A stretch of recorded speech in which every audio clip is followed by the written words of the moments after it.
हर पल हमारे साथ शिव है। और मेरे भोले तेरा सहारा है, मेरे भोले तेरा सहारा है, मेरी नैया का तू किनारा, मेरी नैया का तू किनारा। हर पल, हर घड़ी, हर क्षण शिव तुम्हारे साथ में चले, शंकर तुम्हारे साथ चले। हमारा विश्वास हमारे साथ चलना चाहिए।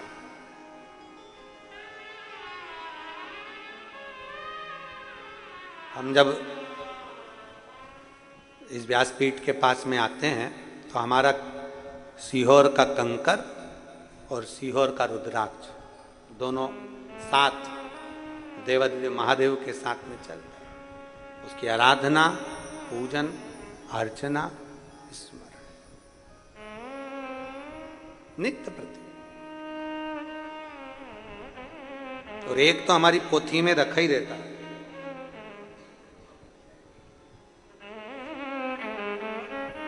एक तो हमारी पोथी में निरंतर संपूर्ण विश्व के कल्याण हेतु कि भले बाबा का रुद्राक्ष का भी स्पर्श बेलपत्र को हो और वो संपूर्ण विश्व के कल्याण। एक तो हम लेकर चलते ही हैं, साथ में उसको लेकर अपनी पोथी के अंतर्गत उसको चलते ही स्मरण के लिए, भक्ति के लिए, भजन, नित्य शिव भजन। नित्य श्रावण महीना है, संकल्प लो कि एक वृक्ष में भी लगाऊंगा, प्रयास करूंगा कि सावन के महीने में एक बेलपत्री का वृक्ष। दोनों पति पत्नी बेलपत्र के वृक्ष के नीचे चले जाते हैं। बारिश हो रही है, भयंकर जल वृष्टि हो रही, दोनों वहां बैठ गए, भूमि पर बैठे, पेड़ के नीचे। अब आदत रहती है, जो लोग फालतू बैठे रहे ना, थोड़ी देर तक फालतू बैठे रहे तो वहां फूल पड़ा होगा तो उसकी पत्ती तोड़ तोड़ तोड़ तोड़ तोड़ तोड़ फेंका। फिर मन करा तो अपनी साड़ी में से ही एक रुआ निकाल के उसको निकाल के उसी को निकाल के दिन मरोड़ती शंभो सरने पड़ी मांगू दुख। आदत रहती है। फिर ही बैठे हो, क्या कर रहे हो?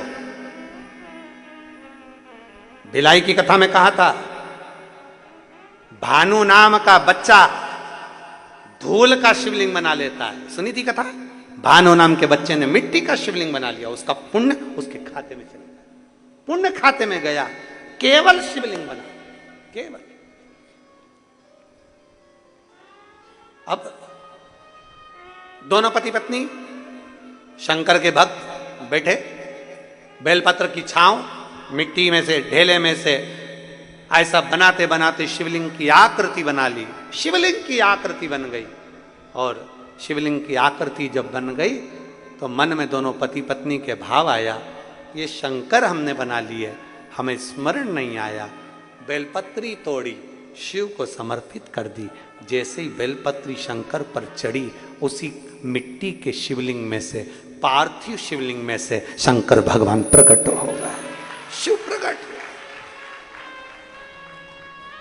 उसी पार्थिव शिवलिंग में से शंकर का प्रागट्य हो गया। शंकर का प्रागट्य।